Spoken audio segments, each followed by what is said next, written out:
Jadi saya tuh sebenarnya pengennya ketemu sama kalian secara offline, jadi kelihatan kalian apa kemajuannya sampai di mana. Tapi sebenarnya materi ini adalah materi yang sudah diberikan oleh Pak Fauzan kan. Jadi sebenarnya hanya mengulang dan saya ingin memastikan kalian benar-benar paham untuk menghadapi UTS nanti. Nah, kalau setelah UTS akan lebih banyak porsi Pak Fauzan untuk mengajar daripada saya gitu ya. Jadi eh, mudah-mudahan sih kalian bisa paham dulu di sini. Kemudian next kalian sudah bisa melakukan analisis gitu. Jadi kemarin kan saya sudah ngasih latihan ya, latihan ada laporan keuangan, kemudian ada beberapa laporan tambahan, plus ada standar industri yang terkait dengan rasio-rasio keuangan. Nah, jadi sebelum ke sana, saya ini hanya cepat aja supaya kalian paham saya tuh dasarnya dari mana ya. Nanti tolong diingetin ya sama PJ-nya bahwa saya harus memberikan materi-materi yang belum saya kirimkan ya, slide-slide yang belum saya kirimkan ke GCR supaya kalian nggak tinggalan. Oke. Untuk ujiannya, kalau kiranya hari Jumat keberatan ya karena waktunya terbatas, bisa pindah ke mungkin hari Kamis silahkan atau hari Selasa. Ya, kalian ini aja request aja sama saya. Baik, jadi saya sedikit mengulang kembali. Kalau saya yakin ya kelas ini sih sebenarnya cukup cepat ya untuk menangkap gitu. Saya rasa saya optimis sama kelas ini gitu. Makanya saya nggak apa-apa deh nggak ketemu secara fisik gitu kan. Jadi seperti yang saya sudah katakan sebelumnya bahwa kita diharapkan bisa melakukan analisa finansial terhadap laporan-laporan keuangan yang sudah diberikan oleh perusahaan. Nah, masih ingat ketika materi saya atau tugas saya mengenai laporan keuangan kan? Nah, laporan keuangan yang bentuknya kalau dipublish dari keuangannya sendiri seperti itu ya, saya jadi pingin kalian benar-benar melihat sendiri seperti apa laporan keuangan yang diterbitkan atau yang dipublish oleh tiap perusahaan dan bagaimana cara kita melakukan analisisnya. Walaupun analisis tersebut juga sudah dilakukan ya, mereka biasanya spill analisis-analisis yang paling dicari oleh para investor atau pemegang kepentingan supaya mempermudah lah. Masa saya investor tapi saya suruh nyari sendiri nih misalnya profitabilitasnya seperti itu. Nah, jadi ini kan alasannya, ini sampai ngulang aja ya, external financial analysis, ini siapa aja yang membutuhkan ya, bisa bank, supplier gitu kan. Kemudian tentang size dari financial statement kan kalian juga sudah paham ya, ada financial statement seperti apa yang bahkan kalian sudah mendownload sendiri seperti apa dari tiap-tiap perusahaan yang sudah saya tugaskan gitu. Nah, jadi kita sebenarnya akan fokus ke rasio perusahaan ya atau financial ratio. Jadi kalau kita sebut financial ratio ini adalah di mana kita bisa menilai perusahaan secara fundamental ya, secara fundamental nih perusahaan ini kita nilai sebagai apa gitu. Apakah perusahaan ini memang bagus atau kan saya sudah bilang ya bahwa laporan keuangan itu harus bisa diperbandingkan salah satu apa salah satu kekuatannya. Jadi dia bisa dibandingkan dengan tahun sebelumnya, kinerja tahun ini dengan kinerja tahun sebelumnya juga bisa dibandingkan dengan industri sejenis. Jadi karena kita punya keseragaman dalam pembuatan laporan keuangan gitu. Nah, eh, di financial ratio ini sebenarnya kita bisa menjawab ya menjawab hampir 5 pertanyaan yang kaitannya dengan rasio-rasio. Jadi pertanyaan pertama how liquid the firm ya. Jadi secair apa sih perusahaan itu? Nah, kalau kita bilang cair, cair dalam arti kata keuangan ya.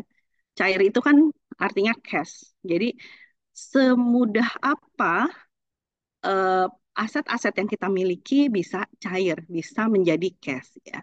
Kenapa? Karena kita menghitung apakah dia bisa dibayar ya, sorry, apakah dia bisa membayar tagihan-tagihan kita ya, atau ini nanti masuknya jadi liquidity ratio. Kemudian eh, bagaimana? si perusahaan bisa memberikan pembiayaan untuk membeli aset-asetnya atau kita sebut sebagai capital structure ratio. Kemudian apakah si perusahaan tersebut efisien untuk memanfaatkan aset-aset untuk menggenerate sales ya. Jadi ini nanti masuk ke asset and management efficiency ratio. Kemudian apakah perusahaan tersebut menghasilkan return yang pantas ya, return yang pantas atas investasi yang kita tanamkan atau itu kita nanti bisa menghitung di profitability ratio dan eh, apakah manajer bisa meng-create value untuk shareholder. Ya, ini yang menjadi market value ratio.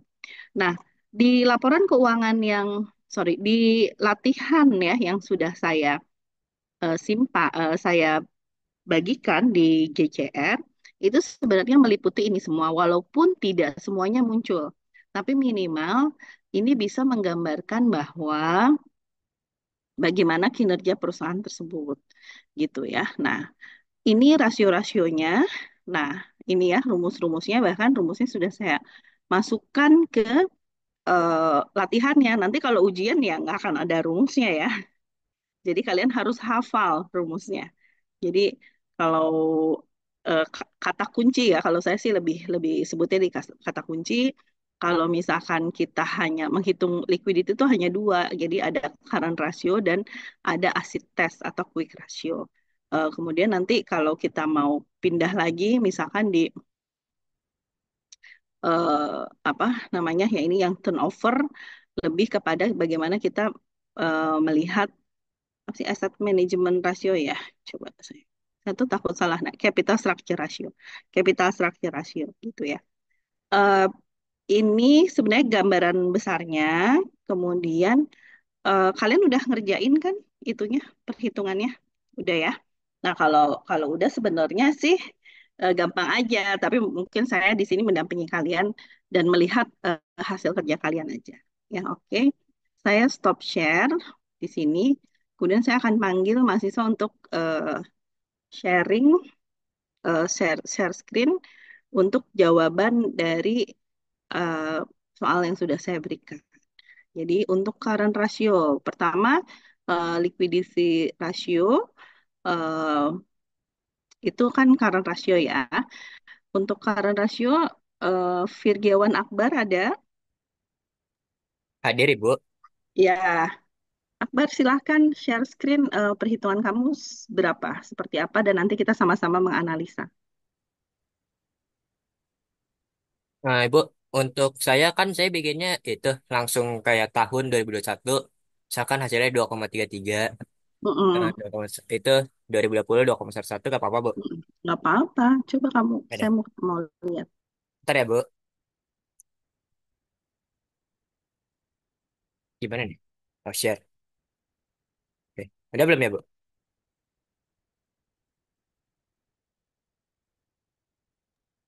Ya, oke. Tuh, tuh. Jadi ini punya Akbar ya. Iya, Oke, Bu. ya, yang punya Akbar, Akbar sedang melakukan analisa rasio dengan menggunakan current ratio. Current ratio adalah rumusnya gimana? Current asset dibagi current liability, Bu. Ya, current asset itu apa sih? Aset saat ini yang dimiliki perusahaannya. Ya, masih harus dilengkapi current asset. Oh, itunya kan, Bu. Apa macam-macamnya. Ya, kalau current asset tuh apa? Current liabilities tuh apa?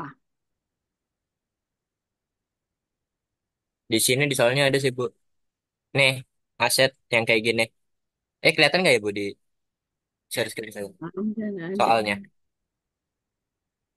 Coba kamu stop screen dulu, terus share lagi. Oh, gitu. Oke. Bentar, Bu. Share. Oke. Ini, Bu. Current asset kamu pilihnya apa aja? Eh, Kalau current asset, saya pilihnya sampai yang kata ini, Bu. Cash, account, sama inventory. Oke, ya. Jadi aset itu ya saya sambil menjelaskan ya, baik untuk kabar juga ya untuk yang lain. Aset Mm-mm. itu kalau kalian lihat di situ ada dua ya. Jadi ada yang disebut dengan current asset, ada yang disebut dengan fixed asset. Current asset adalah aset-aset yang tingkat kecairannya tinggi. Jadi cash, cash itu uang kas. Account receivable itu piutang. Inventory itu persediaan. Nah, ini kita bisa sebut adalah akun-akun yang punya tingkat kecairan tinggi. Nah, makanya kan yang dicari adalah total current asset ya, Iya, Bu. bukan aset. Kalau total aset kan yang di bawah, Oh yang iya, Bu. satu Iya, maksudnya total jutaan. current asset. Ya, Oh, jadi oke. tambahinnya tadi yang tiga itu aja. Iya, itu kan ditambah semua. Nah, bedanya apa dengan aset yang lain yang di bawahnya? Aset yang di bawahnya itu namanya land Oke, and Mas. building, machinery and other fixed asset adalah aset-aset yang tidak current atau dia tidak mudah cair. Kenapa? Karena land and building cepet nggak jualnya, cepet nggak Sama, jadi, Bu. susah kan? Ya. Gitu. Mesin juga, fixed asset yang lain juga, sehingga kalau kita bicara tentang liquidity atau tingkat kecairan, maka yang dihitung adalah yang current, yang paling gampang diuangkan, ya, paling gampang jadi uang.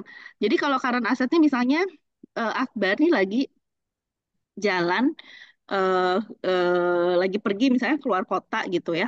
Terus tiba-tiba harus membayar sesuatu gitu, harus membayar sesuatu di mana em, hanya bawa ATM gitu sama ada uang cash. Maka yang disebut dan current asetnya Akbar saat itu adalah uang cash plus uang yang di dalam ATM. Padahal Akbar tuh bawa laptop, bawa handphone, tapi itu laptop sama handphone nggak mungkin juga kita jual gitu kan. Ya, secara untuk seorang mahasiswa, laptop sama handphone kita bisa masukkan ke kategori eh, fixed asset gitu ya, itu aset kita untuk kuliah gitu, untuk komunikasi. Tapi yang currentnya adalah yang mana? Yang uang yang ada di dompet atau yang ada di GoPay gitu ya, ada di apa dompet e-wallet gitu ya. Kemudian atau uang yang ada di ATM. Tapi kalau udah berbentuk barang kan nggak, udah bukan current lagi gitu. Jadi itu current asetnya. Sekarang current liabilitiesnya yang mana? Kalau saya current liabilities-nya itu yang ini, Bu, account and notes payable sama accrued liabilities. Itu Ya, udah itu aja. Soalnya kan yang lain itu sama kayak tadi ya, Bu. Itu yang nah, long-long itu. ya yang long long. Nah, apa Hmm. bedanya long term sama yang short term? Kalau short, seperti yang dijelasin tadi, Bu, jadi yang bisa langsung kita hitung. Dan kan kalau yang long, itu masih di jauh-jauh hari ini, Bu.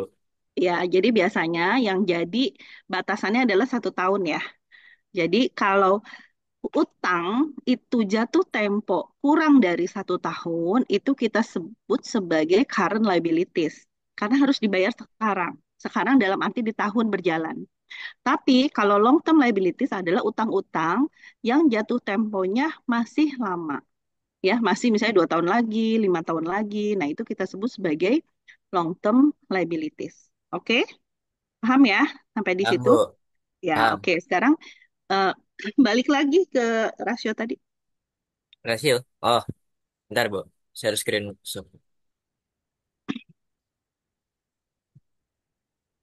Ini ya, Bu. Ya, oke. Itu tadi Jadi, hasil baginya, Bu. nah ini udah hasil baginya ya. Di tahun 2021 adalah 2,33 dan di tahun 2020 adalah 2,11. Iya. Kesimpulannya gimana, Akbar? Ini, Bu, kan kalau kita lihat di sini, kan kita suruh nyari current ratio. Dan di Mm-mm, apa? Di yang industri average ratio yang Ibu beri, yang sekarang kan harusnya 27 ya, Bu. Harus sebesar 27. mm-mm. Nah, tapi kalau kita lihat kan kita cuma 2 koma segitu. 2 koma sekian lah. Jadi kesimpulan saya itu current ratio-nya sekarang itu jauh di bawah standar industri, Bu, yang mana sebesar 27. Yang jadi tandanya itu bisa dibilang likuiditasnya saat ini rendah. Ya, oke. Ya, good.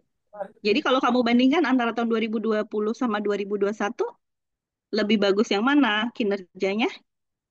2021 sih, Bu. Soalnya lebih mendekati dari standar industri ya. Ya, oke. Oke ya. Jadi kalian udah paham ya bahwa kita akan membandingkannya dengan apa aja gitu ya. Hasil rasio ini bisa dibandingkan dengan kinerja tahun lalu atau kita bandingkan dengan standar industri. Standar industri itu misalnya gini, kalau perusahaan ini adalah perusahaan manufaktur, maka kita bandingkan dengan semua perusahaan manufaktur. Kalau ini adalah perusahaan apa mining ya, pertambangan, kita harus apa, membandingkannya dengan perusahaan pertambangan. Jadi yang namanya industri average itu benar-benar harus sesuai dengan industrinya. Jangan yang ini perusahaan pertambangan tapi kita bandingkan sama perbankan gitu. Nggak bisa ya. Jadi harus clear. Karena setiap perusahaan itu punya karakteristik sendiri dalam rasio-rasio keuangannya gitu. Oke ya. Oke, makasih Akbar. Next. eh Sama-sama Ibu. ya, Kansa ada nggak Kansa? Hadir, Bu. Ya, Kansa silakan kamu share screen. Oke, bentar, Bu.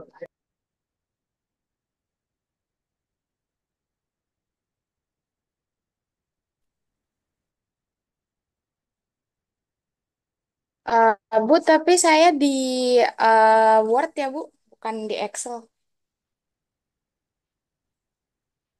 Gimana sih, Iya, gimana? nggak apa-apa. Oh iya Bu, ini dikumpulin nggak ya Bu? Iya, dikumpulin.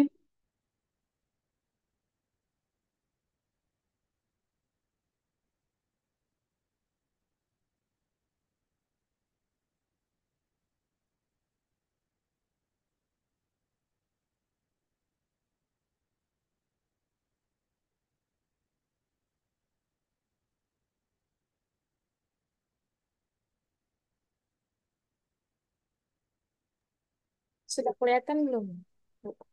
Ya, udah.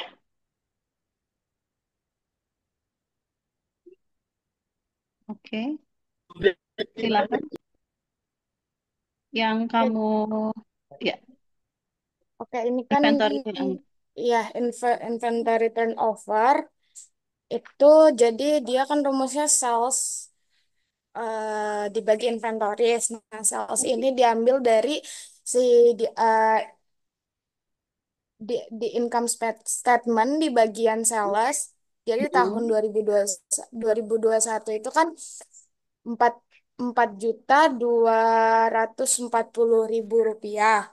Terus di mm, tahun 2000 terus di tahun 2021 inventorisnya 894.000. mm, Jadi dia inventory turnover-nya kan nomornya sales per inventories untuk yang 2021 itu 4.240.000 dibagi 894.000, hasilnya 4,74. Nah, untuk yang 2020 dia salesnya 3.635.000, inventorisnya 813.000. Terus dia inventory turnover-nya 3 juta dibagi 635.000, 3 juta ya dibagi 813.000, hasilnya 4,47. Oke, kemudian hasil analisisnya gimana? Ya, jadi ini lebih rendah dari standar industri yang ada. Soalnya kan standar industrinya 7, 7 ya, 7 kali. Jadi Kali. yang menunjukkan bahwa perusahaan kurang efisien dalam mengelola persediaan. Oke.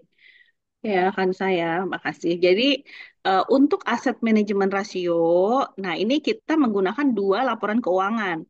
Untuk sales, kita harus ngambil dari income statement, dan untuk inventory, kita ambil dari balance sheet. Gitu. Kemudian dihitung, kemudian dapatlah angkanya 4 kali, 4,74 kali untuk tahun 2021 dan 4,47 kali untuk tahun 2020. Ini menunjukkan ada peningkatan sebenarnya dari tahun 2020 ke tahun 2021, tapi rasio ini lebih rendah dari standar industri yang rata-rata industrinya menunjukkan 7 kali untuk apa inventory turnover. Seperti itu. Jadi eh, kalau kita lihat perusahaannya bagus gitu ya, kalau oh iya bagus sih ada peningkatan, tapi kita nggak boleh berpuas hati dulu. Ternyata rasionya malah jauh lebih rendah daripada standar industri seperti itu. Oke, ya. Kansa, boleh di scroll ke bawah biar cepat ya. Nah, kemudian yang kedua, jadi kalau kita lihat di sini, sorry ke atas dulu, sorry ke atas dulu sebentar. Nah, ini kan apa? Pengelolaan ya, tentang pengelolaan antara si penjualan ya, gitu. Rasio-rasio yang muncul di sini pertanyaannya ada 4 rasio ya. Jadi ini ada day sales outstanding gitu kan. Kemudian yang di bawah lagi,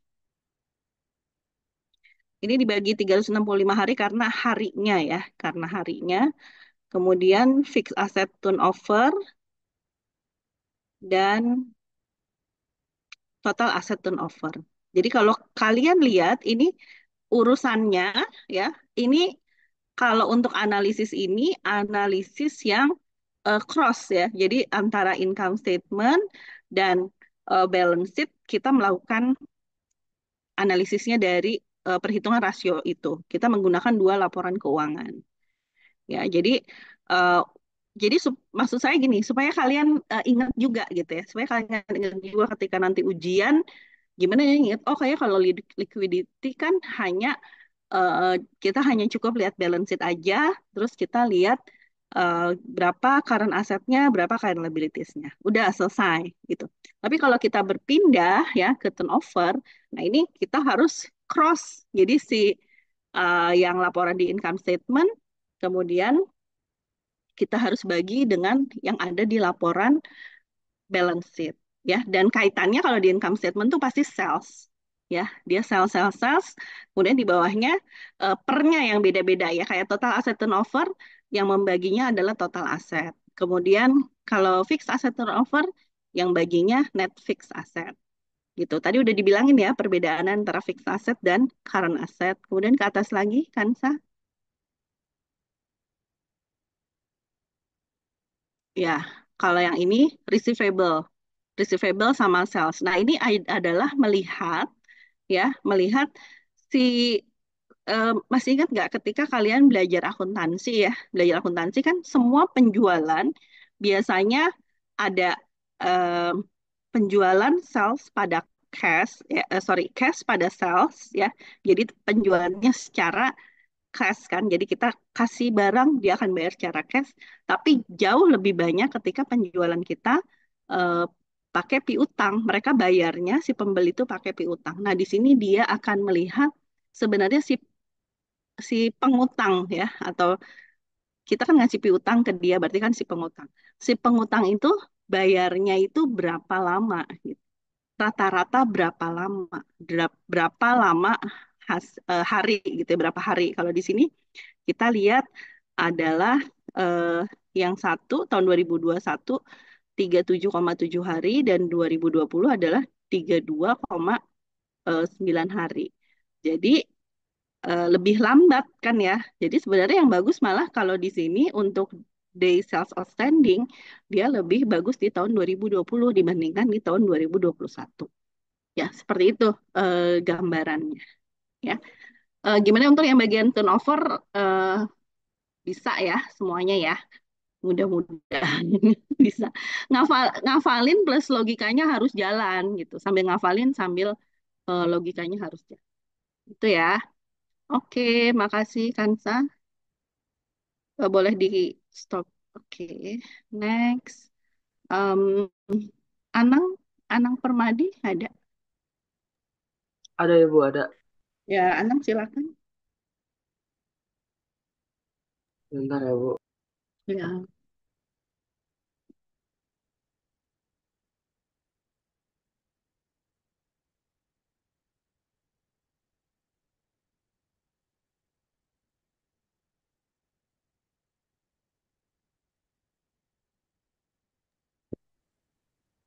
Udah kelihatan dulu. ya, gedein.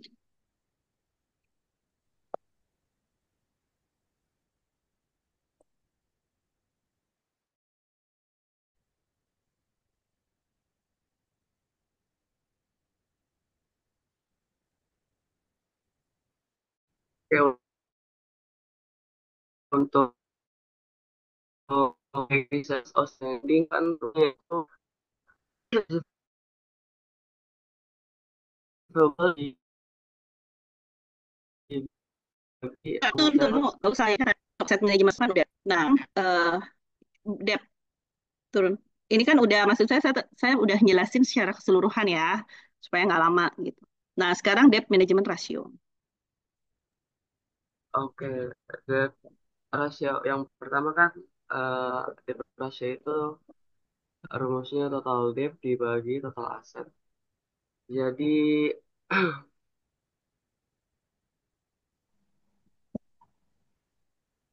kita jumlahin itu total utang ya. Ya, ini angka ini dari mana kamu jelasin nanti?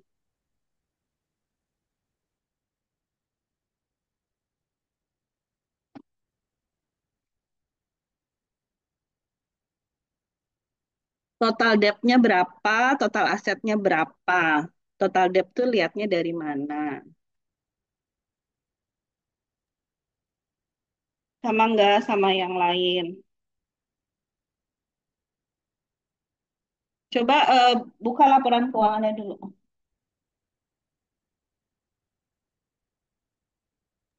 Sebentar, Bro.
Oke, Bu.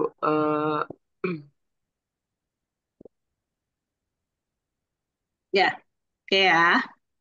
Ya, silakan, Anang. tot- Jadi, total debt-nya, eh, oh ya, total debt-nya berapa? total debt-nya itu dari long term debt, terus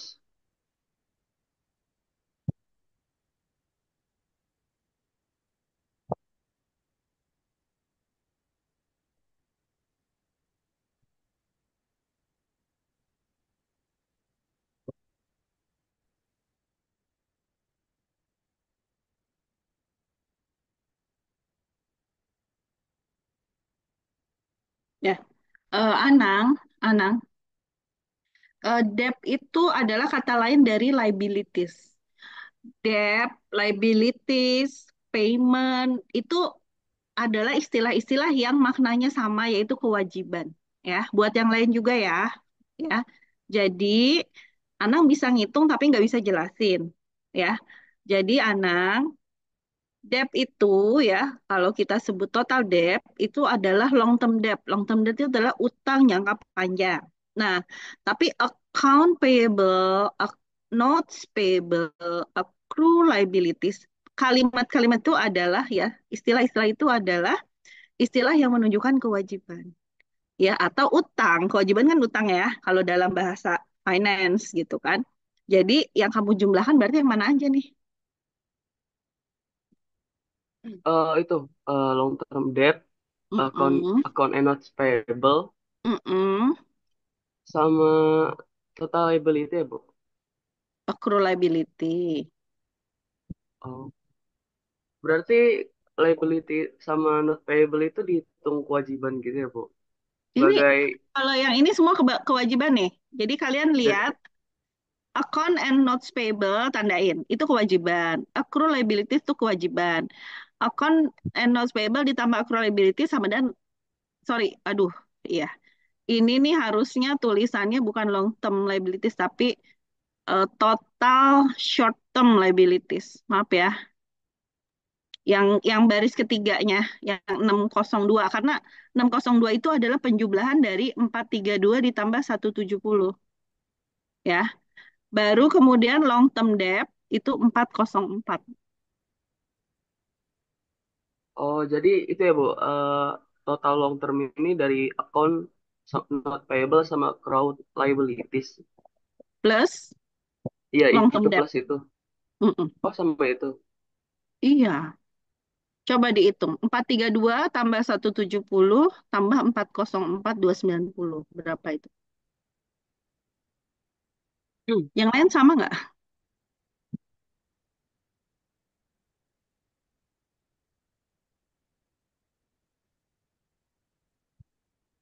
Oh ya, Bu. Kalau saya mau tanya, Bu, kalau kayak gitu, kenapa nggak langsung masuk ke apa short term liabilities saja, Bu, kayak dipisah gitu? Atau itu sebagai bentuk biar lebih detail gitu, Bu? Iya kan namanya juga laporan keuangan. Biasanya bahkan account payable, notes payable dipisah-pisah itu. Tapi kan itu digabung. Jadi nanti kalau misalnya ujian bisa aja nggak digabung, tapi account payable berapa, notes payable berapa gitu. Terus short term apa gitu, ada utang-utang jangka pendek lainnya. Terus nanti ada long term debt, utang jangka panjang, ada utang obligasi seperti itu. Ya, oke. Sekarang dapat angka itu berapa? Coba mana di share lagi.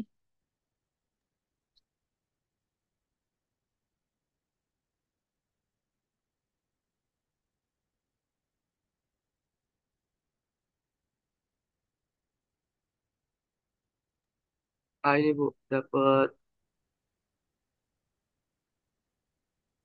54,82% yang 2000 Oke, berapa nih? coba kamu hitung dulu sekarang. Coba geser. Kamu geser, hitung tuh, hitung dulu. Berapa, Oh, ini yang tadi ya. kan kamu Bentar. dapat angkanya 55 itu dari mana? Iya. Itu, Bu, sebentar ya, Bu.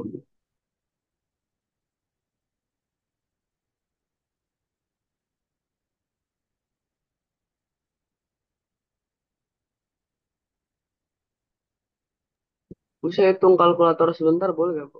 Iya, boleh. Kalau nggak tulis aja di itunya ya, susah amat.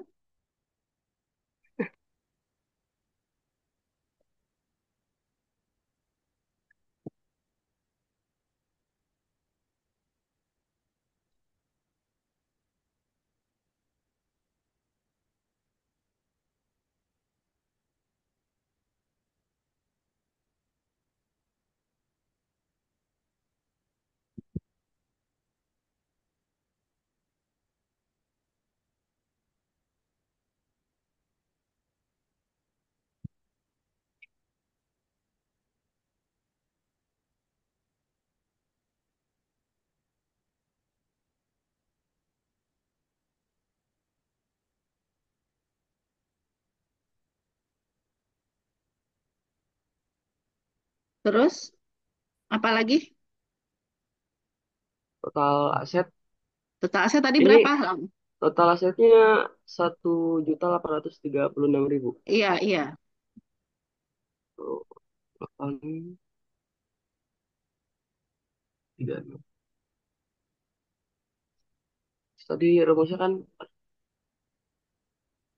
em, sorry, rumusnya itu total debt dibagi total aset.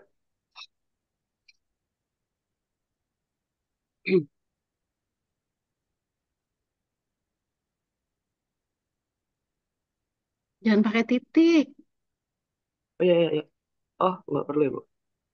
Satu 1,8 enam enam dibagi bagi 1,8.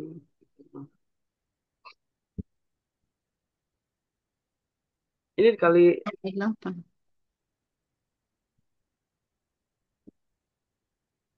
Dikali berapa?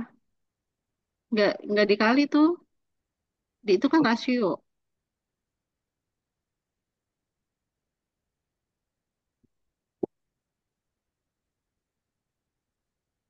Total liabilities dibagi total aset. Total liabilitiesnya berapa? Oh, itu bentar. Kayaknya ada salah deh. 6, Di 6 itu salah lagi bukan. 602-nya ya? Ntar dulu 602 ditambah 404 290. Oh, so. Ya, coba.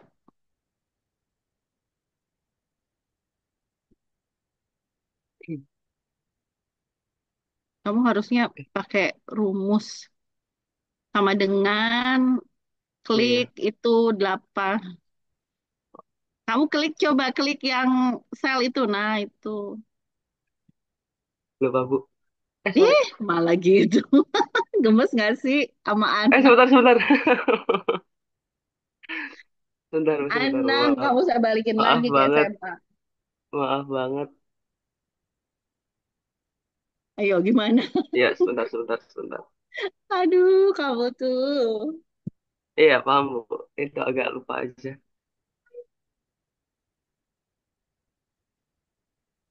Oh, segini Bu. Dikali 100% ya Bu. Iya, berapa jadinya? lima puluh Bener empat kan tuh, kamu Iya, tadi ya. share-nya punya siapa sih, bukan hasil ngitung sendiri. Iya, 0,5 5 berarti kali 100% berapa? 54% kan? 54 ya. Ya, ayo sekarang geser ke yang tadi. Ini Oh, kan yang untuk ini. tahun 2021 kan? Ya nggak? Iya, Nah, sekarang 2020-nya coba biar pintar. Ayo, 2000 aman Bu, sama aman kan? Bu. Udah, Kurang sekarang lebih 2020. kurang kurang lebih sama kan itunya apa rumusnya? Ya, bukan kurang lebih, rumusnya mah sama, nah. Angkanya yang beda, ayo sekarang hitung angkanya. Iya ya. Eh,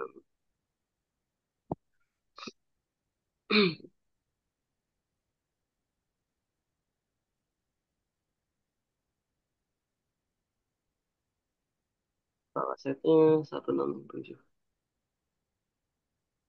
Bentar, Bu.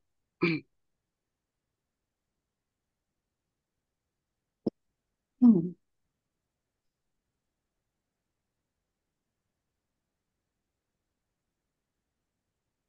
Udah Bu. Oke, kan jadi pinter kan Anang kan? Alhamdulillah. Hmm. Ya, coba naik lihat ke tengahnya berarti 0,49 benar. Sesuai. Benar-benar nih. Nah, iya. Jadi artinya apa? Deprasio tahun 2021 lebih tinggi dari standar industri. Ini menandakan apa? Leverage yang tinggi. Artinya kalau kayak gini, kamu bayangin utang kamu itu eh, utang kamu perbandingan antara utang dan uang ya. Anggaplah itu aset tuh bukan bukan uang, aset. Antara utang sama aset lebih banyakkan apa berarti ini? Masih lebih banyak aset dengan komposisi 54%. Sebenarnya yang bagus adalah yang 50%. Jadi harusnya utangnya justru lebih harusnya dikurangi ya nggak sih? Ya kan? Yang standar industri itu maksimal 50%. Berarti di tahun 2020 sebenarnya lebih bagus dibandingin di 2021. Di 2021 utangnya komposisi deprasionya lebih tinggi gitu. Jadi kalau kalian melihat eh, rasio ini ya benar-benar harus dipahami apa yang dimaksud dengan deprasio. Total perbandingan antara total utang dan total aset. Kalau bisa kan utang kita kecil, asetnya banyak gitu kan? Ya, mau ke siapa? Ya, oke, gitu ya. Jadinya yang harus kalian pahami. Jadi kalau bisa, kalau seperti ini, kalau bisa utangnya itu jangan terlalu banyak gitu ya. Berarti total debt-nya itu lebih sedikit dibandingkan dengan total aset. Jadi kalau 50 tuh 50% tuh dibilangnya paling mentok gitu. Kalau bisa seperti itu. Oke ya, Anang ya, udah ngerti ya. Awas kamu kalau salah pas ujian. Insya Allah aman Oke, Ibu. ya boleh apa di stop share. Bianca ada Bianca. Ada, Bu. Ya, silakan Bianca di yang profitabilitas ya.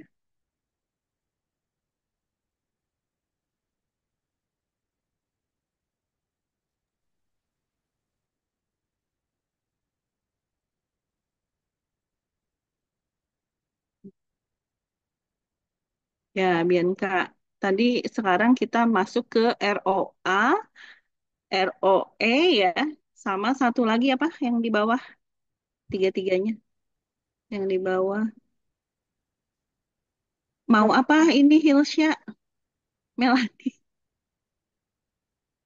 mau maju. Ya, berarti yang Bianca satu dulu ya, Bianca ROA. Iya. Oke, Bianca ROA ini adalah ya bukan buat Bianca aja ya, buat semuanya. Ya, jadi ROA ini adalah return on asset. Jadi kita pingin tahu return itu adalah penerimaan kita, perusahaan. Jadi kalau kalian misalkan punya usaha nih, punya usaha, ada asetnya, bagus, punya kafe lah kasarnya ya, kalau anak-anak zaman sekarang kan punya kafe, kafenya keren, bagus, kursinya, mejanya, segala macam bagus. Penjualannya tinggi, ya misalnya datang banyak orangnya. Gitu. Nah, tapi ketika kita ngitung, tapi untuk kita mengukur si apa usaha kita tuh sebenarnya profit apa enggak, itu kan kita harus lihat ke net income. Kalau aset mah ya itu yang kita punya gitu. Tapi gimana kita melihat perjalanan perusahaan kita ini menguntungkan atau enggak nih? Usaha kafe kita tuh menguntungkan atau enggak? Nah, yang kita cari adalah net income. Net income adanya di income statement. Ya, jadi sekarang silakan Bianca gimana cara ngitungnya? Iya, jadi rumusnya net income dibagi sama total aset. Net income tahun 2021 itu 18.408 rupiah. Terus pada tahun 2020 itu 95.970 rupiah. Terus untuk total aset itu pada tahun 2021 jumlahnya 1.836.000 rupiah. Pada tahun 2020 totalnya 1.667 rupiah. Jadi buat return on asset pada tahun 2021 itu 18.408 dibagi sama 1.836.000 rupiah, totalnya 1%. Terus kalau yang 2020 itu 95.970 rupiah dibagi 1.667 rupiah itu 5,76%. Terus buat komentarnya itu alasannya standar industrinya itu 9,1%, terus buat 2021 1%, buat 2020 5,76%. Jadi return on asset PT Sejahtera Bersama sangat rendah dibandingkan dengan standar industri yang menunjukkan bahwa laba bersih yang dihasilkan dari aset perusahaan jauh lebih rendah dari rata-rata industri. Oke, iya, good. Ya, Bianca. Jadi, sekali lagi ya, tadi kita sebenarnya sudah melihat bahwa si Sejahtera Bersama ini kinerjanya nggak begitu bagus gitu kan. Dari mulai tadi liquidity-nya, ya mepet-mepet lah gitu ya, mepet-mepet. Ada yang apa aset manajemennya gitu ya. Kemudian eh, apa tadi yang debt-nya ya. Nah itu nilainya tuh mepet-mepet gitu. Nah sekarang ibaratnya zong banget ketika kita melihat ROE-nya gitu. Kita lihat di sini ya ROE-nya sangat rendah. ROA sorry bukan ROE sorry sorry naik lagi. Nah, ROA-nya tuh sangat rendah hanya 1% di tahun 2021 dan hanya 5,76% di tahun 2020. Padahal standar industri itu 9,1 gitu. Ini salahnya di mana sih? Karena dari tadi kita lihat bahwa kinerja tahun 2021 itu masih lebih bagus daripada kinerja 2020. Nah, sekarang Bianca kamu punya ini nggak soalnya di So, atas atau ada di di atas. atas ya? Mm-mm. Nah, ini. Jadi kalian bisa lihatnya dari sini ya. Kalau kita lihat, kita bandingkan dulu ya. Aset itu kan yang di atas ya. Ya. Aset dari mulai cash ya, total aset kita terjadi kenaikan atau penurunan dari 2020 ke 2021. Bianca?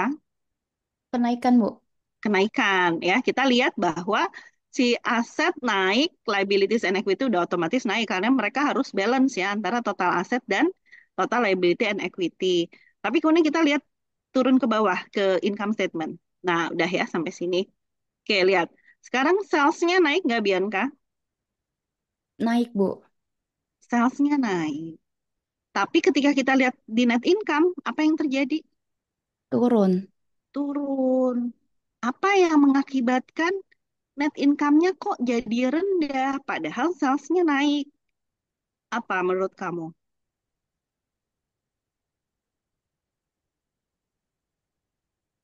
Kalian tahu nggak cara baca income statement ini? Ya, jadi pertama adalah sales yang paling atas ya, yang 4.240. Nah, Mm-mm. COGS adalah cost of goods sold adalah pengurang sales. Jadi 4.240 dikurangi 3.680 sama dengan 560. Nah, itu ada gross operating profit. Nah, kemudian yang 560 kita kurangi lagi dengan general administrative and selling expense. Kemudian kita eh, kita kurangi lagi dengan depreciation. Kemudian kita kurangin lagi dengan miscellaneous expense. Sehingga kita hanya punya earning before tax-nya 30.680. Kemudian ini belum tax. Taxnya 40% sama dengan 12.272. Sehingga net income kita cuma 18.408. Menurut kamu, Bianca, apa yang mengakibatkan ini rendah? Hmm.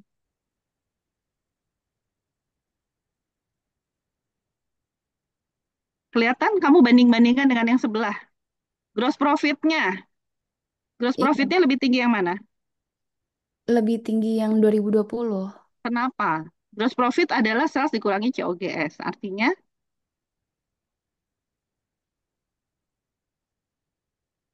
Artinya apa? Maksudnya, Bu?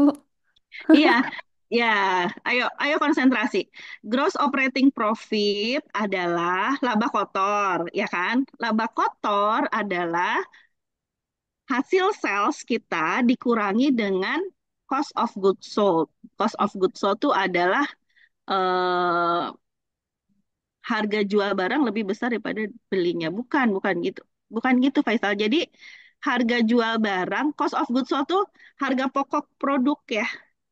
Harga pokok penjualan, sorry bukan produk. Harga pokok penjualan. Jadi kita tuh ngejualnya lebih banyak sih dibandingin tahun 2021 ya. Penjualan kita banyak, tapi biaya yang kita keluarkan juga banyak. Sehingga profitnya, gross profitnya aja udah kecil. Paham? Oh iya, Bu. Bandingkan. Di tahun 2020, penjualan kita hanya 3.635. Mm. Tapi harga pokok penjualannya hanya 2.980. Sehingga kita masih punya untung 655.000. Ya. Iya. Kalau dibandingin di 2021, penjualan kita lebih meningkat kan? Meningkat kan? Dari 3.600.000 jadi 4.200.000 meningkat. Tapi COGS-nya juga sangat jauh lebih tinggi lagi. Iya. Ya kan, kenaikannya tuh nggak sebanding antara kenaikan sales dan kenaikan COGS. Ah, Itu menyebabkan ke bawahnya net income-nya kita kecil. hmm, Gitu. Ya, iya. paham ya? Tadi Faisal tuh ngomongnya apa? Harga jual barang lebih besar dibandingkan belinya. Enggak belinya. Masih lebih masih lebih besar masih lebih besar harga penjualan ya kalau di sini. Ya iya memang harus lebih besar dibandingin belinya kan kita dapat profit gitu ya. Iya, Oke Bu. ya Bianca ya, kamu paham ya sampai sini kenapa si net income ini hanya 18.000 ya. Iya. Coba kamu hitung sendiri. Sales dikurangi COGS sama dengan gross profit. Gross profit dikurangi general administrasi selling expense, dikurangi depreciation, dikurangi miscellaneous, dapatlah earning before tax. Earning before tax dikali 40% ya. Hmm. ini earning before tax ini adalah pendapatan kita sebelum pajak, artinya gitu ya, yang 30.680. Kemudian ada pajak senilai 40%.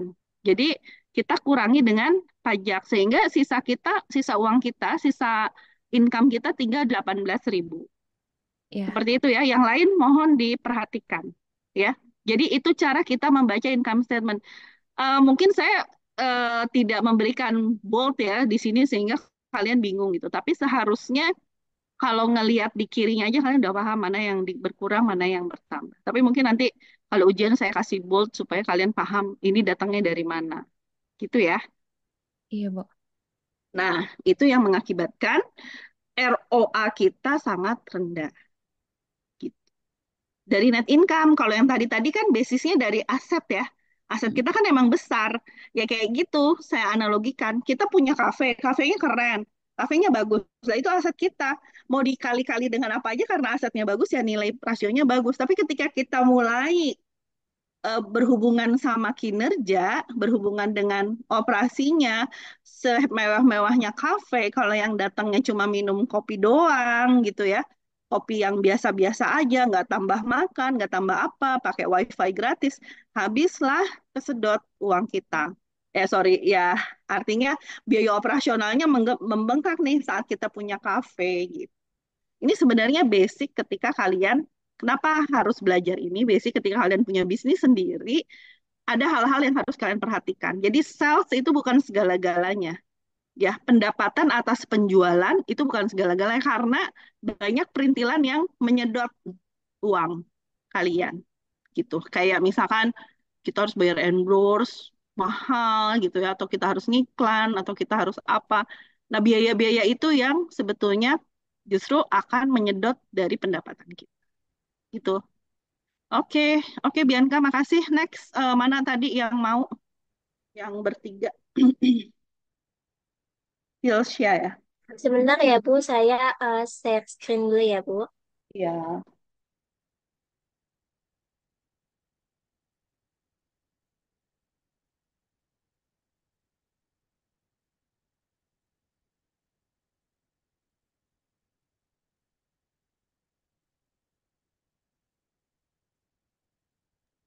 Sebelumnya kelihatan nggak Bu di layar?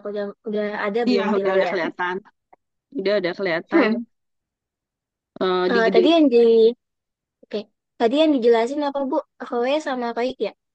Atau Tadi ROA, sekarang kamu ROE. oke. Jadi bagi Roe ini ada net income sama total common equity. Net income-nya kan sama kayak sebelumnya ya. 18,408. Terus di sini common equity-nya tuh gabungan. Bentar. Ini ada datanya dari yang di atas. Coba atasnya mana? Emang gabungan common equity? Makanya saya bingung, Bu. Kan ini saya kan Oh, nanya teman saya juga kan. Katanya dia ditambah gitu ini sama common stock sama return earning. Jadi saya tuh awalnya cuma pakai common stock doang. Makanya saya mau nanya sama ibunya. Bingung nih saya. oke. Ya, jadi kalau common stock ya, kalau kita bicara common Hmm, stock, common equity itu kan modal ya, modal. Jadi ya. kalau di sini yang modal itu adalah hanya common stock. Oh, jadi iya common stock. Ya, common stock itu bisa kita sebut common stock atau kita sebut sebagai equity. Sebagai modal Ibarat, kita. ibaratnya teman saya menyesatkan, Bu. Nah, Bentar, return saya ganti earning itu dulu itu. apa? Return earning. Ada yang tahu? Heeh.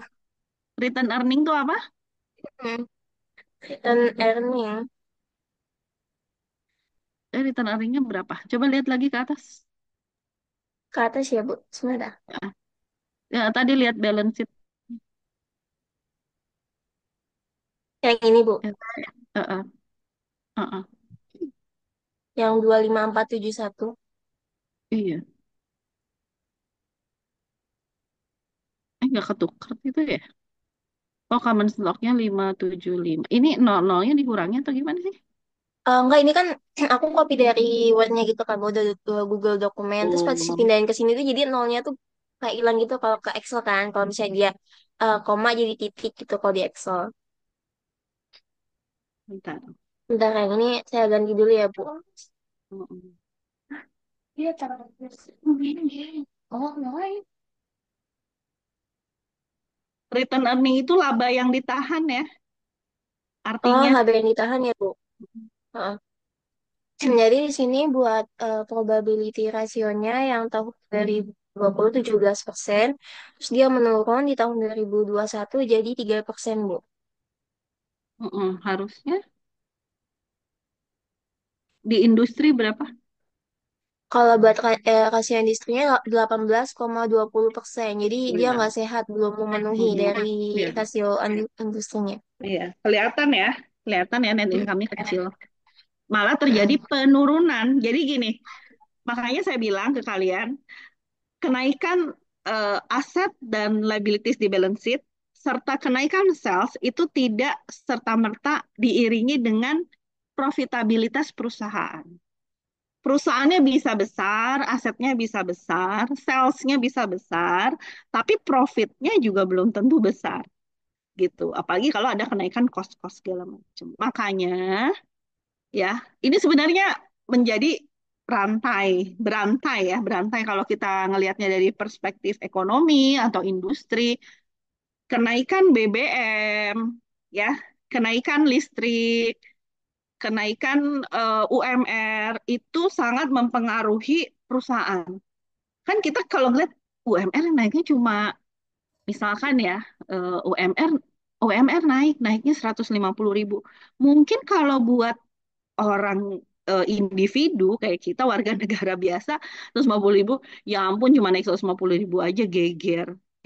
Buat perusahaan itu besar, berapa puluh ribu karyawan mereka kalau dia pabrik-pabrik yang besar gitu, sehingga itu kan apa, kenaikan biaya tenaga kerja kan mengguncang profitabilitas mereka. Kalau profit mereka nggak bagus gitu ya, net income mereka nggak bagus, itu kan artinya akan mempengaruhi persepsi para investor. Investor juga nggak mau menanam modal di situ. Ngapain aku nanam modal di situ, nggak bagus kinerjanya. Kalau investornya malah narik modal dari situ, itu perusahaannya kan bisa kolaps. Makanya kalau kita, ya kalian kan lagi masih belajar ya, kalian masih belajar, tapi minimal kalian memahami gitu bahwa satu itu mereka jadi satu ekosistem. Kalau yang di sini ada gangguan, cuma biaya listrik naik, itu bisa mengganggu sampai ke harga barang gitu. Atau biaya BBM naik, kan yang naik BBM, Bu. Itu kan perusahaan angkutan misalnya. Mungkin perusahaan angkutan yang ribut. Kenapa industri ribut juga?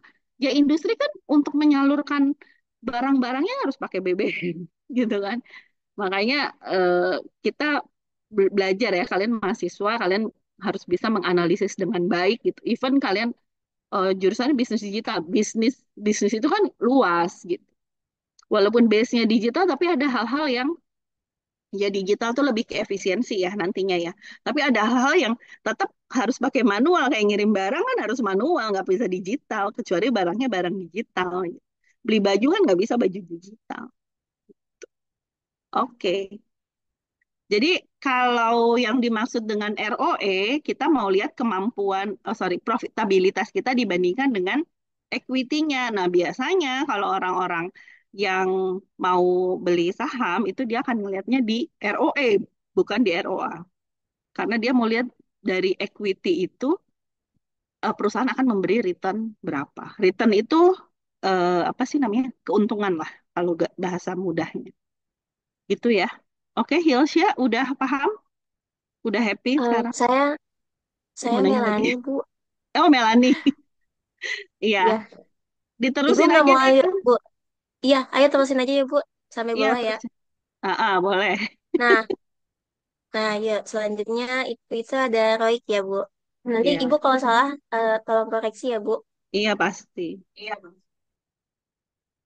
Nah, net income-nya itu kan ini ya 18.408 sama tuh buat tahun 2021. Kalau tahun 2020-nya itu 95.970. Buat salesnya itu 420 4 4.240. Terus buat tahun 2020-nya itu 3.635.000. Jadi buat tahun 2021-nya itu dia ada penurunan ya dari 2020-nya 2,64% menurun jadi 0,43%. Sedangkan buat proyek itu buat standar rasionya itu eh di sini nggak ada ya Bu buat proyek yang standar rasio ya. Nggak ada ya? Hmm. Return on. Oh ya udah nggak apa-apa. Ya udah kalau nggak ada nggak apa-apa. Hmm. Harusnya ada ya. Terus ya ya jadi ini ya Jadi artinya menurun lah ini nggak ini, balik. oke. Jadi kalau kamu mau ngambil kesimpulan keseluruhan, dilihat dari Hmm. profitability ratio secara keseluruhan bahwa perusahaan ini di tahun 2021 cenderung menurun, ya kan? Hmm. Hmm. Ya. Nanti kalau kalau belajar mengulas laporan keuangan tuh seperti itu. Jadi banyak banget hal yang bisa kita kaji gitu. Dari kita bandingin antar tahun, kita bandingin dengan industri rata-rata, atau bahkan kita bandingkan dengan sesama rasio di eh, apa klasternya. Ini klaster untuk profitabilitas. Oke, Oke. Nah, lanjut. selanjutnya ke P sama E ratio. Nah, aku kan bingung ya, Bu. Ibu di sini tuh dia udah ada ininya nih. Di E rasionya kalau yang di sini nih yang Ibu kasih dia ada nih 15 kok 15. Bentar, ini 15,4 kali sama 5,65. Ini udah P rasionya, Bu. Atau kita harus ngitung sendiri. Kalau ngitung kan juga ada rumusnya. Pakai rumus Mestinya aja. berarti manual ya, Bu. Mm-mm. Nah, kalau MBRC kan, kalau misalnya manual kan ada price sama earning per share. Kalau price-nya Right. itu di sini, ini maksudnya price itu market price average ya, Bu, yang 12,34 sama 23,57 ya, Bu. Mm-mm. Mm-mm. Nah, terus buat yang earning per share atau IPS itu kan 2021 0,08, buat 2020 itu 4,17.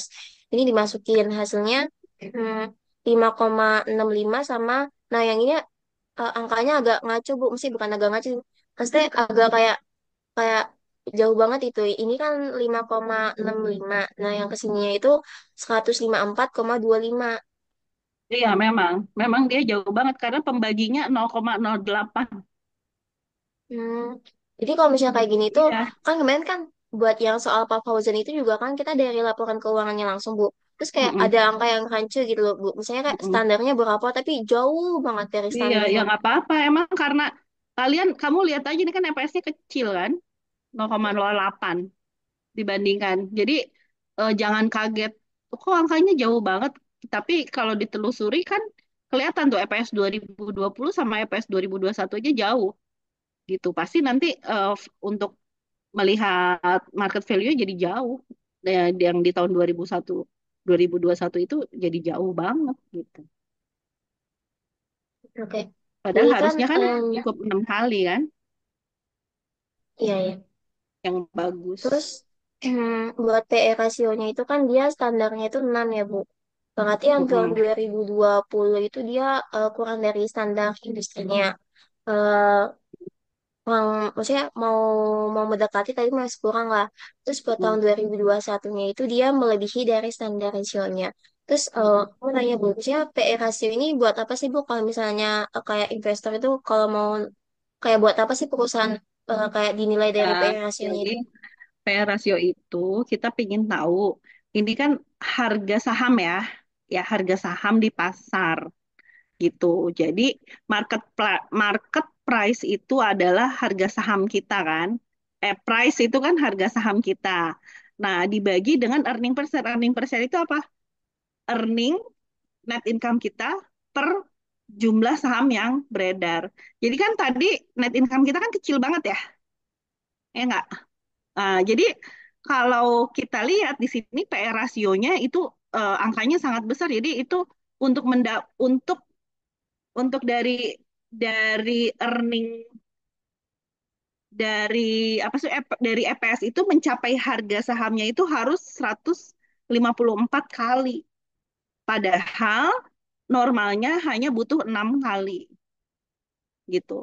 Jadi kalau kayak gini nih, kamu mau nggak beli saham ya harganya 20.000. Tapi earning per share-nya cuma 500 perak. Bandingannya kan nggak sebanding kan. Oh saya tuh pinginnya kalau harga sahamnya 20.000, berarti 20.000 bagi 6 lah kira-kira. Sebutlah EPS-nya itu sekitar 3.500. Nah ini yang paling normal. Tapi kalau harga saham 20.000 per lembar, terus EPS-nya hanya Rp500, itu kan jauh banget gitu. Ngapain saya beli saham ini? Nah, market value-nya berarti rendah gitu. Logikanya seperti itu. Jadi saham ini sangat tidak menguntungkan atau bukan menguntungkan ya, tidak memiliki masa depan lah kasarnya gitu. Jadi untuk market value, nah jadi gini ya, untuk market value tadi kan udah nih profitabilitas. Nah untuk market value ini kaitannya kita selalu dengan nilai saham, ya kan, harga saham atau harga eh, pasar gitu kan. Jadi ini biasanya yang menilai seperti yang Pak Fauzan juga sempat ngasih ya market value. Ini sebenarnya menilai performance dari saham kita di bursa atau di pasar ya kita sebutnya. Orang-orang pinginnya kan kalau investor misalnya kalau kamu jadi investor ya. Kalau investor itu kita pasti yang seneng tuh harga sahamnya terjangkau tapi EPS-nya tinggi gitu. Jadi dengan uang Rp5.000 atau Rp2.000 per lembar saham, tapi EPS-nya bisa mencapai 300 gitu ya. Atau nanti dividennya bagus gitu ya, dividennya Rp100 gitu. Itu kan menyenangkan, ya nggak sih? Sebagai investor mana mau kita invest banyak-banyak tapi nanti return-nya dikit gitu. Jadi market value tuh ngitung itu intinya. Inti dari kita menghitung market value. Jadi yang saya bilang ini adalah analisis fundamental, artinya kita benar-benar melihat perusahaan secara fundamental, secara perhitungan rasio keuangan. Bukan melihat perusahaan misalkan ya perusahaan ini viral atau perusahaan ini pemiliknya kayak kemarin nih saya perhatikan perusahaannya Pak Anindya Bakri setelah dia ditunjuk jadi HIPMI, ketua HIPMI, wah tiba-tiba langsung meroket harganya. Nah itu biasanya lebih kepada selera pasar. Jadi orang-orang yang beli saham itu cuma karena wah ini pengaruh seseorang gitu. Tapi kalau kita sebagai investor yang cerdas, investor yang melihat dari sisi fundamental atau lihat dia dari kayak rasio-rasionya kan melihat dengan jelas bahwa ya perusahaannya walaupun orang yang jadi komisarisnya kayak yang jadi direkturnya orang berpengaruh, even orangnya mantan presiden, anaknya presiden, nggak masuk kalau memang angka-angka keuangan yang nggak masuk dalam analisis keuangan harusnya sama kita nggak akan di apa ya kita nggak akan berinvestasi di situ. Karena apa? Karena perusahaan yang naik dan turun karena isu itu ya, jadi kalau naik tiba-tiba dia bisa turun tiba-tiba. Kayak adalah banyak-banyak perusahaan, oh ya ini si ini komisarisnya siapa gitu, Wulan Guritno, wah langsung si ini komisarisnya siapa langsung pada beli saham lu ini sahamnya anak ada saham anak presiden lah, ada saham apalah gitu, artis lah. Nah, itu kan cuma sekedar ikut-ikut gitu. Jadi kalau kita melihat dari market ini benar-benar kita melihatnya secara objektif. Karena sebenarnya kata kuncinya benar kata Faisal karena EPS-nya kecil. Jadi memang nggak ini ya, nggak direkomendasikan. Paham ya, Oh, Melani? jadi ya. Jadi Bu, kita kalau misalnya mau nanam saham itu jangan lihat komisarisnya siapa, jangan lihat ini ya Bu, tapi lebih ke dalam ke laporan keuangannya itu kayak IPS-nya gimana pembagiannya. Nah, ya, ya. Eh, jadi dua nih biasanya nih, mungkin ada di kelas ini juga yang mencoba berinvestasi saham. Dua analisis, satu analisis teknikal, satu analisis fundamental. Nah, yang kita hitung-hitung ini rasio-rasionya adalah analisis fundamental. Kita benar-benar melihat eh, satu perusahaan itu dari laporan keuangannya dengan asumsi laporan keuangannya itu memang audited ya bisa dipertanggungjawabkan bukan hasil window dressing. Window dressing tuh laporan keuangannya diutak-utik bukan. Jadi itu namanya fundamental. Tapi ada juga analisis teknikal. Nah, mungkin kalau misalnya kalian apa suka adalah di Instagram, ada Reels, ada apa grup gitu ya. Mereka Analisisnya teknikal. Teknikal tuh gini, hari ini harga sahamnya sekian, besok sekian, besok sekian. Wah ini kayaknya akan naik, wah ini akan turun. Lebih kepada itu perdukunan. Kalau kata dosen saya ya, bukan kata saya ya. Dosen saya bilang, itu mah analisis perdukunan, itu analisis teknikal yang ikut-ikutan. Karena komisarisnya siapa, karena direkturnya diganti jadi siapa, atau karena perusahaan ini dianggap memiliki eh, potensi yang baik ya. Kalian lihat aja kayak Goto ya. Goto itu kurang apa gitu. Gojek ada di mana-mana gitu kan. Tapi akhirnya sekarang perusahaannya kalau lihat di pasar dia performance-nya nggak bagus ternyata. Walaupun Gojeknya ada di mana-mana, GoFood-nya kita pakai selalu, GoPay-nya ada gitu. Ya, paham mudah-mudahan. Oke, ini satu lagi apa sih? Kayaknya ada Satu satu lagi itu ini yang nih, ini bentar. ya. Aku bawa dulu. Yang apa Terus pakai satu, cash flow ya, terus cash flow-nya nggak ada. iya, Iya aku memang. makanya bingung. Tapi Iya yang cash aku flow-nya nggak nyari ada. rumus, ya, aku nyari Kenapa? rumus yang di Fauzan itu, dia nggak tahu sih Bu ini benar apa enggak rumusnya. Jadi dia MBP itu market price per book value per share. Tapi aku nggak tahu ini benar apa enggak. Market price-nya dapat. Ya ini kan sama kan market price yang sama yang atas. Nah, ya Book yang value cash per flow itu share-nya aku harus dicari kalau book value per share-nya. iya jadi kalau carinya itu kayak total ekuitas per jumlah saham beredar ini Mm-mm. bukan ini ya Bu ini ini yang laporannya dulu. Ya makanya Coba ini benar apa tulis enggak tulis. rumusnya. Coba total ya kalau kamu lihat rumusnya di Pak Fauzan ya udah benar. Cuma total Oke. ekuitas cari total ekuitasnya berapa? Total ekuitas bentar. Total ekuitasnya cuma itu aja di situ mah. Cuma Mm-mm. ke atas. Itu ekuitas itu adalah common stock ditambah return earning. Common stock ditambah return earning ya total ekuitas ya Bu atau yang mana?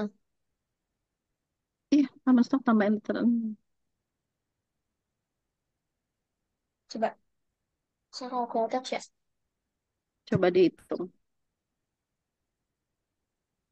5 36. 4. Oke, total MB-nya.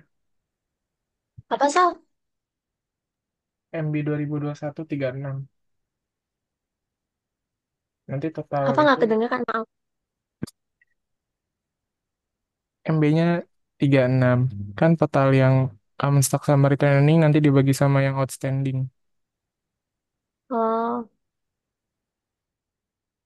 gimana jadi ini ya rumusnya? Coba kan sama dengan dulu. Apa lagi? Sal, sumpah putus-putus. Coba lu tulis Ya, aja Sal di itu. total ekuitasnya tadi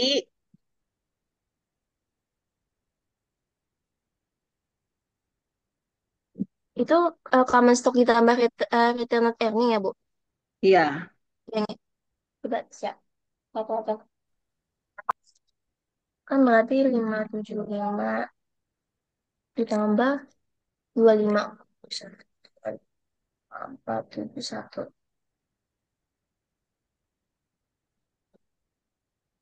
kan 829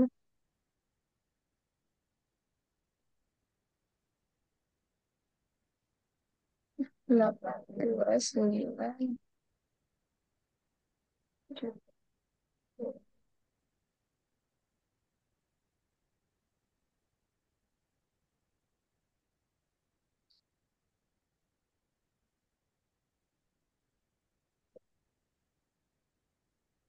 kalau jumlah saham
Ya udah,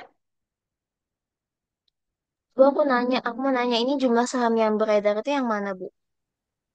ada di situ berapa? 35.000 ya kalau nggak salah. Ya bukan Faisal. 30. 23 Bu, Eh, yang outstanding. 23.000 ya. Nah, Yang ini number share of outstanding. ya. Oh, Jadi biasa. share outstanding adalah jumlah saham yang beredar.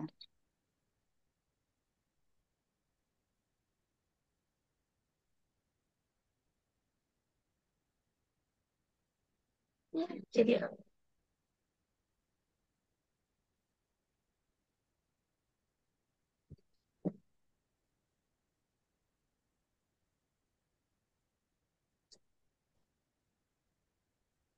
belum charger dong. Hmm?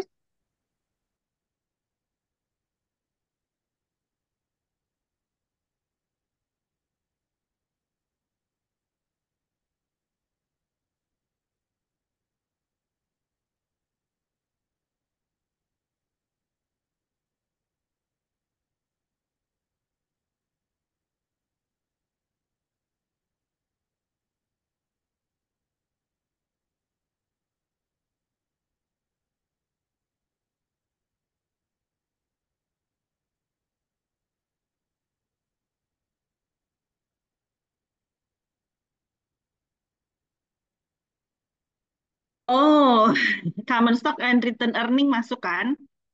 Market Mm-mm. average dibagi gimana ini Faisal judulnya? Apa rumusnya? Common stock plus market market average di per common stock plus return earning dibagi lagi dengan outstanding gitu ya. Iya Bu, Nah, jadi iya kan aku kita bingung. nyari yang book Bentar, value per share-nya oke. dulu, yang common stock plus return Common earning per stock. Oke. outstanding itu.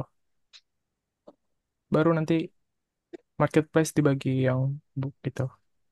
Ya, ayo siapa? Melani di ini diperbaiki market average-nya. Kamu mana sih rumusnya di mana? Ibu nggak lihat. Oke. Market average, common stock, return earning, per outstanding. Aduh, banyak banget ya, Bu. Iya, nggak Bentar, apa-apa ini kan yang begitu. market average-nya udah ya. Heeh. Terus habis itu, ini salah. Terus itu, common stock. Itu yang atas. Itu ke bawah. Ke atas.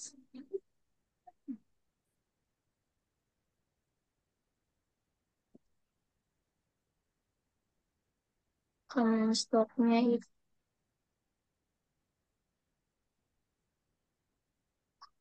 Ini bener kan?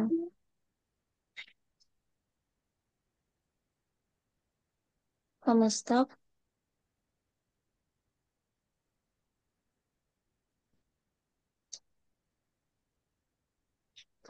Kan common stock-nya bener kan? Tadi 2575.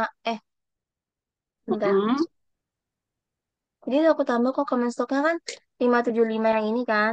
Ditambah sama dua Earning. lima empat tujuh satu. Mm-mm. Kemudian berapa tuh? Terus jadi 8. Bentar.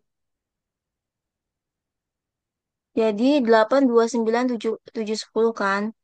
Mm. Kemudian dibagi 23.000 non, jangan 23 doang dong. 23.000 ya, ya. Bentar, aku salah. Iya. Nah, ini yang ini. Ini 23.000. Iya benar di bawahnya, yang bawahnya. Nah, itu. Oke. Kemudian Nah, ini berapa? udah. Kalian biasain pakai Excel yang lebih praktis ya. Ya sama dengan pakai Excel. Jadi berapa ini? Eh apa? Market apa sih ini? Jadi 0,34.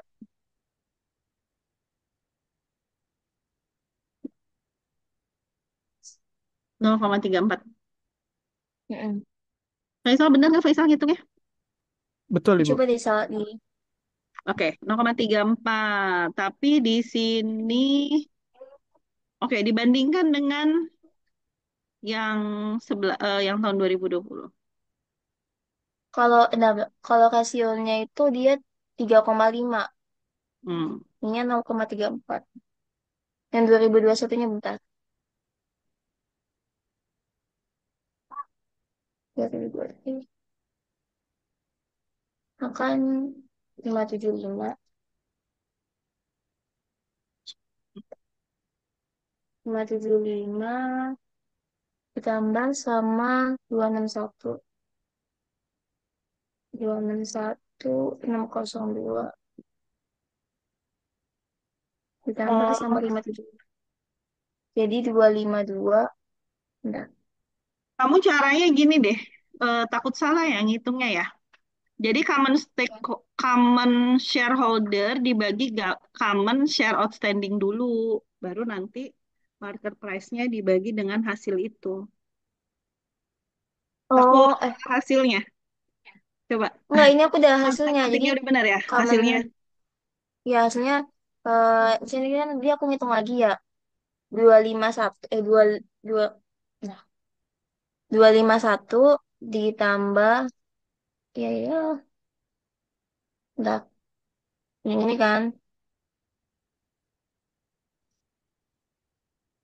yang ini kan Burungnya itu kan 251602 ditambah 575, aku ngitung di kalkulator hasilnya 826 oh, per sebentar ya. Sambil 602. sama-sama ya hitungnya ya. Saya ngitung juga. Eh, Ini sama 23.000 sama dengan, ya kalau misalnya manualnya ya Bu, dua Mm-mm. lima satu 602, 251 602 ditambah 57500,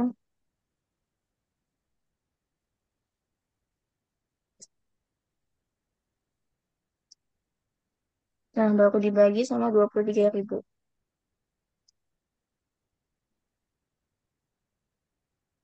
0,7. Ini market to book ratio kan ya? Mm-mm.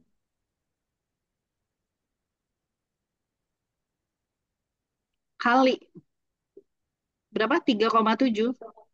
Iya, Tiga iya, koma tujuh kali ya ininya. iya, ininya 0,7. 0,7 hasilnya. Ya, ya kalau di ini ya. Saya dapatnya Berapa? Kalau Faisal berapa Sal? 0,646. 0,648. Kalau di ini Common. 0,6558. Oh, sama-sama 0,6 kan depannya. Mm-mm. Tapi kan angkanya sama, Bu. Ini yang salah nggak sih? Kamu pakai apa, Faisal? Excel apa pakai kalkulator? Pakai Excel langsung rumusnya dimasukin. Iya, iya. Iya kan si Melanie pakai kalkulator. Ada eksesnya mungkin. Nah, ini market ini mencerminkan apa? Jadi market to book ratio ini dia mengukur hubungan antara market value dengan investment di firm equity. Jadi dia mau lihat kadang kala ya, kan kita nggak tahu nih apa nilai saham kita tuh udah berapa kalinya gitu. Nilai saham kita tuh udah berapa kalinya dari book value-nya gitu. Kalau hasil yang begini ini menunjukkan apa? Masih kecil kan? Masih sedikit, masih 0,6. Bahkan mungkin malah kurang ya karena dia memang apa market average-nya rendah bukan Faisal? Saya nggak kebaca. Price, saya sambil lihat ini. Market Hmm, average-nya 3,5. iya kan, market price cash flow ratio itu mah. Eh, Bukan maksud saya, kan ini harga dia nggak, ini kan earning per share-nya segini. Kita mau lihat di ini ya, cash dividendnya segini, earning per share-nya segini, number share outstanding-nya segini, common stock-nya, common stock-nya 575. Terus coba 575 dibagi 23.000 berapa harga sahamnya berarti? 575 bagi 23.000 ya, Bu. Mm-mm. Berarti itu 575.000 bagi 23.000 ya, Bu. Iya, 25, Bu. 25. 25. Jadi harga sahamnya tuh 25 kan, harga saham pertama book value-nya. Book value-nya 25, Oh, terus sekarang market market value-nya berapa? market value-nya ini kan 12.34 yang ini. Iya, market value-nya hanya 12,34. Artinya apa? Book value adalah nilai buku, nilai yang ada di buku. Market value adalah nilai yang ada di pasar. Kamu bayangin yang dicatat sama kita lebih tinggi daripada nilai yang di pasar. Berarti something wrong di market, ya nggak sih? Berarti saham kita ini nggak bagus. Di pasar memandangnya nggak bagus, gitu. Ya, kalau market harga pasar lebih tinggi daripada book value itu berarti saham kita punya kinerja yang bagus. Karena pasar mau membeli dengan harga yang lebih mahal gitu loh. Ya, logikanya. Sekarang kita kita punya punya nilai eh, common stock hanya 25, tapi pasar misalnya mau mau walaupun harga book value 25 tapi mereka mau beli dengan harga 30 gitu. Nah, itu market value. Tapi kalau market value-nya malah lebih rendah dari 25 itu menunjukkan bahwa nilai dari perusahaan kita ini nggak bagus gitu. Orang cuma mau beli saham kita yang harusnya nilainya 25 hanya mau beli 12. Gitu kan? Tadi marketnya hanya 12 kan? Gitu, market average-nya. Logikanya di situ. Yang lain ngikutin nggak? Yang lain paham nggak ya obrolan saya sama Melania waktu itu? Jangan udah pada puyeng ya. Tapi kan ini ada recordingnya ya. Oke, Melanie makasih ya. Jadi sekali lagi saya ingatkan, sebenarnya ini menarik ya. Nanti kan setelah ini ada lagi analisis-analisis yang lebih advance. Ya mudah-mudahan nanti Pak Fauzan bisa masuk ya, karena kan dia masih apa namanya latsar ya. Jadi kadang masuk, kadang enggak. Kadang dia ada kegiatan, kadang enggak. Tapi mudah-mudahan kalian paham. Nah, untuk minggu depan kalian akan ujian. Nanti tolong ujiannya ditetapkan kapan ya. Jadi materinya yang rasio ini plus yang time value of money ya. Yang waktu itu kita latihan pakai kalkulator gitu kan. Eh, Ujiannya tulis tangan, jadi no laptop ya, tidak pakai laptop, tapi boleh pakai kalkulator finansial ya, boleh pakai kalkulator finansial. Yang akan diujikan eh, time value of money dan eh, yang ini rasio-rasio perusahaan. Seperti itu. Ada lagi yang mau ditanyakan? Ini saya mau tanya untuk financial kalkulatornya itu dari handphone atau dari laptop, Bu? Dari handphone, dari handphone aja. Dari laptop ribet ya sambil nulis, sambil laptopnya kebuka gitu. Dari handphone nggak apa-apa gitu. Soalnya kalau kalau saya nguji pakai laptop, artinya ujiannya dikumpulkan tugasnya pakai laptop, malah ya gampang kopas-kopasnya, gampang kirim-kirim filenya ya. Sama-sama lah ya, kan saya pingin juga kalian pintar gitu. Ujian nggak apa-apa, yang penting cepat pintar. Oke ya, ada lagi yang mau ditanyakan? Berarti minggu depan kita pakainya kertas HVS atau folio? Berarti itu dari rumah Folio. atau gimana di Bu? Oke. Kertasnya minta ke ini, ke admin di sini. Oke, baik, Bu. Minta kertas, ya kertas cukup sih kayaknya. Gitu ya. Kalau enggak nanti di soal ada ada yang ada yang saya bagikan di soal, ada yang kertas takut nggak cukup gitu kan. Kayak gini rasio-rasioan nanti saya kasih kolom-kolomnya ini supaya gampang gitu. Paling bawa staples kalau ini antara soal sama ininya supaya gabung. Gitu ya. Ada lagi? Bu, Saya izin. Bu. Oh, Icel dulu, Cel. Bu boleh buat kertas satu halaman isinya rumus nggak boleh. Rumusnya dihafalin ya.